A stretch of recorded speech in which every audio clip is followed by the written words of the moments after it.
समायोजन करे, हमारी सेवा की हमें सुरक्षा दे और हमें बस और उसे आउटसोर्सिंग का धब्बा दिया जाता है, आउटसोर्सिंग का ठप्पा लगाया जाता है, ऑपरेटर को फायदा होने वाला है। और आज यहाँ जो उपस्थित हैं वो दूसरों के लिए नहीं, खुद के लिए उपस्थित हुए हैं। तो ये समझना पड़ेगा कि सबको आना जरूरी है, एक दूसरे के साथ लेकर सबको आना जरूरी है। सिर्फ ऑफिस में ही पूछने से काम नहीं चलेगा कि कुछ हो रहा है, हम लोगों का कुछ हो रहा है, आपको पता है, आपको पता है।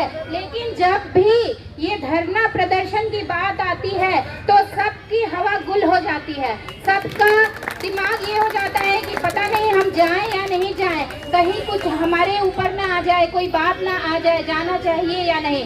लेकिन जब भी विभाग में शनिवार और रविवार को बुलाया जाता है तो सभी जाते हैं, कोई ऐसा नहीं है जो नहीं जाता है। तो आज के दिन को क्यों नहीं लोग अपने लिए महत्वपूर्ण समझते हैं? आज भी उनके लिए उतना ही महत्वपूर्ण है, क्योंकि जब भी ये चीज पूरी होगी, सेवा समायोजन होगा तो सबका होगा, जो पहले से हैं, कार्यरत हैं, जो भाई बहन, जो भी हमारे मतलब जो बुजुर्ग भी हैं, जो जिनकी नौकरी 2-4 साल ही बची है, तो उन्होंने भी अपना पूरा जीवन दिया है, अपनी सारी कोशिश की है, अपना जितना उनसे हो सकता है उन्होंने सबसे ज्यादा काम किया है।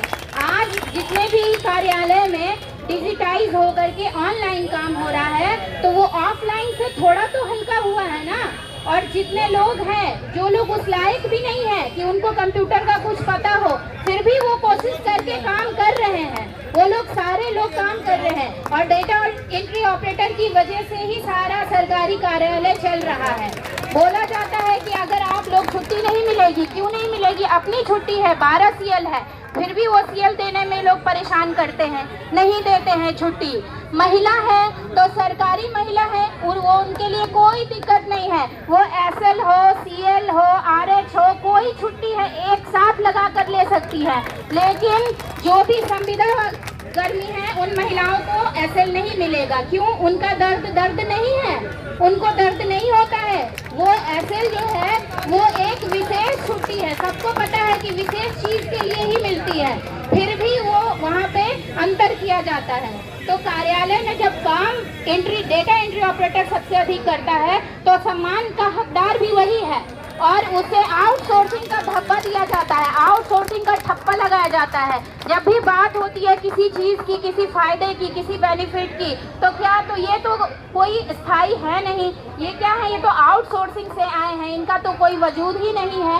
तो फिर काम क्यों करवाते हैं इतना?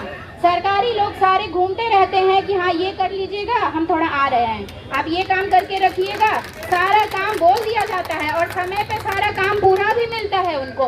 फिर भी क्या है, तो भाई ऑपरेटर हैं, IT गर्ल हैं, मेरे अंदर की इच्छा है और मैं अपने लिए यहाँ आई हूँ। तो जब हम सप्ताह में 5 दिन बिहार ये पटना में कार्यालय 5 ही दिन खुला होता है सरकार का, तो बाहर जो है वो शनिवार तक खुला रहता है। तो ये अगर हम 5 दिन काम कर सकते हैं तो एक दिन इस काम के लिए भी हम समय निकाल सकते हैं, चाहे आप 1 घंटे के लिए आइए, 2 घंटे के लिए आइए, लेकिन भीड़ जुड़ाइए। और जैसा कि हमारे माननीय विधायक जी ने कहा कि हम 2 मार्च को पटना गांधी मैदान में सभी लोग आएंगे, तो ये कृपया सबसे ये अनुरोध है कि सभी लोग आएंगे और सबको जबरदस्ती लेकर आएंगे, जो नहीं आते हैं उनको भी लेकर आएंगे और दिखाइए कि हाँ हमने अपना ड्यूटी पूरी की है, हम अपने काम के लिए अपने ज़रूरत को समझ करके यहाँ आए हैं। तो बस मैं ये चाहती हूँ कि सरकार हमारी बात सुने, हमारा सेवा समायोजन करे, हमारी सेवा की हमें सुरक्षा दे और हमें बस इतना ही चाहिए कि हम परिवार जो हम लोग अपना इस नौकरी के तहत हम लोग अपना परिवार चला रहे हैं, तो हम ये सुरक्षित हो जाएं कि हमारे परिवार को कभी कोई कष्ट नहीं होगा। अब बस इस बात के साथ मैं अपने वाणी को विराम देती हूँ। एक बार इनकलाब